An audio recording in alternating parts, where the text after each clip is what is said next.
Once in a while, I'll come across a recipe that I've not only never heard of, I've never even tasted before. And one of my close friends recently introduced me to today's recipe, and I absolutely fell in love with it. I found a few different recipes online, tried to come up with my own version, and I absolutely love this one after several experiments. So let's give this one a try. I guarantee you're going to love it. Let's make this beautiful pumpkin bread on the One Pot Chef.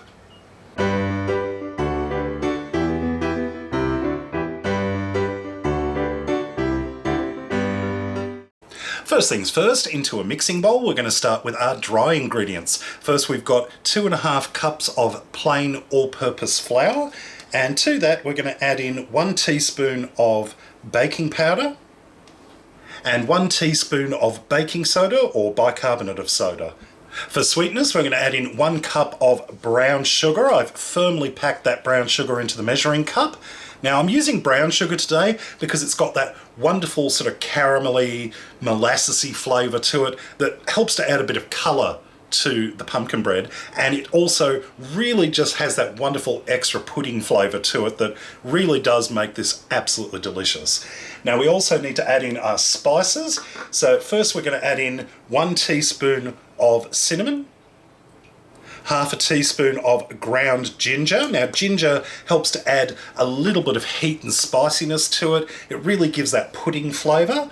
And I'm also adding in 1/2 teaspoon of mixed spice. Now mixed spice is sometimes sold as pumpkin spice, and it's basically a spice mix that contains cinnamon, nutmeg, and allspice. It's a wonderful combination, and when you mix all of these together, you get that really sort of pumpkin pie, Christmas pudding sort of spice to it. It's really, really tasty.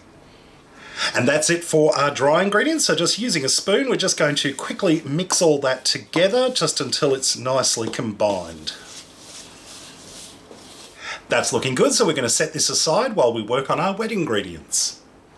For our wet ingredients, we need another bowl, and I've got some pumpkin puree in here. I'm using the stuff out of a can.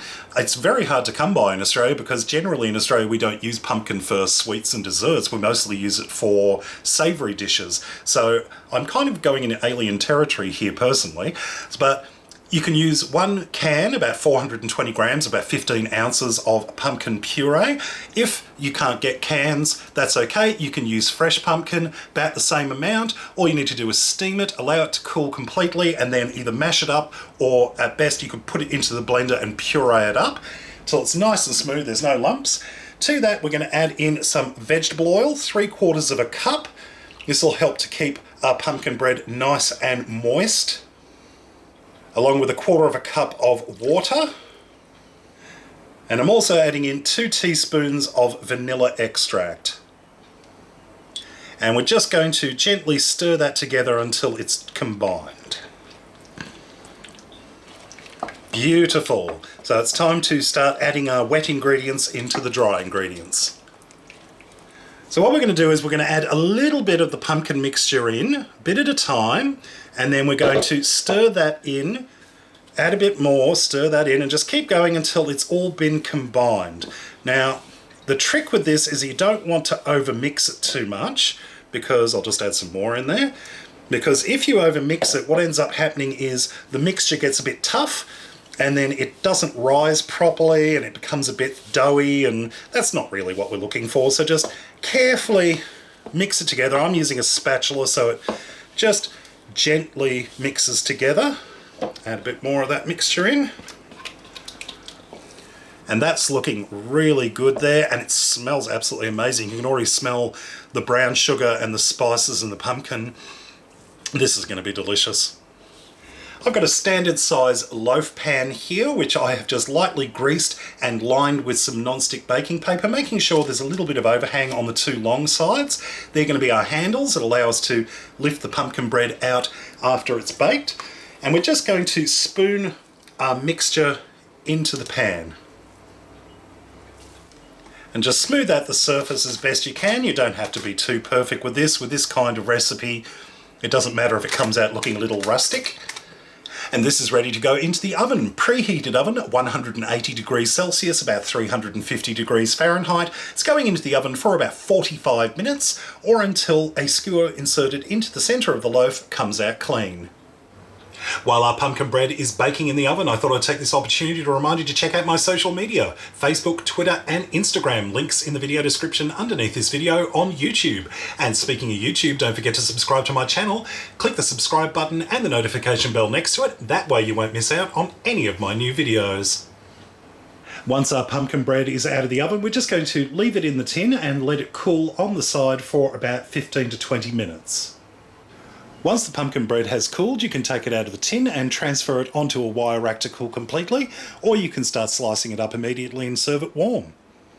Golden and moist with a beautiful spiced scent, this pumpkin bread is absolutely amazing. You can serve it warm or cold, you could toast it, or you can add your favourite spread to it. It's absolutely amazing, it's very simple to put together, and I guarantee you're going to love it. How gorgeous does that look? Absolutely beautiful. All right, time to have a taste.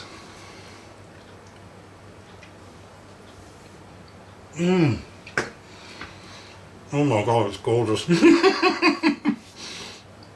The pumpkin bread is golden and crisp on the outside. It's lovely and moist and slightly crumbly on the inside. And you've got this wonderful background flavour of the pumpkin, the cinnamon and the nutmeg particularly.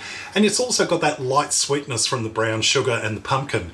It's a great combination. It's really tasty. You could put a little bit of butter on it. You maybe serve it with a little bit of cream cheese. But frankly, just by itself, either warm, cold or toasted, this is absolutely delicious.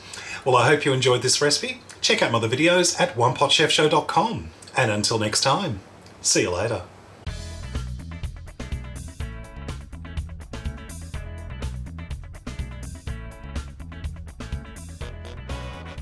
This recipe is very versatile. Not only is it dairy-free and egg-free, you don't have to necessarily make it as a loaf. You could use a regular cake tin, you could do it in a muffin pan and make muffin ones, although I would reduce the cooking time because smaller cakes will obviously take less time to bake.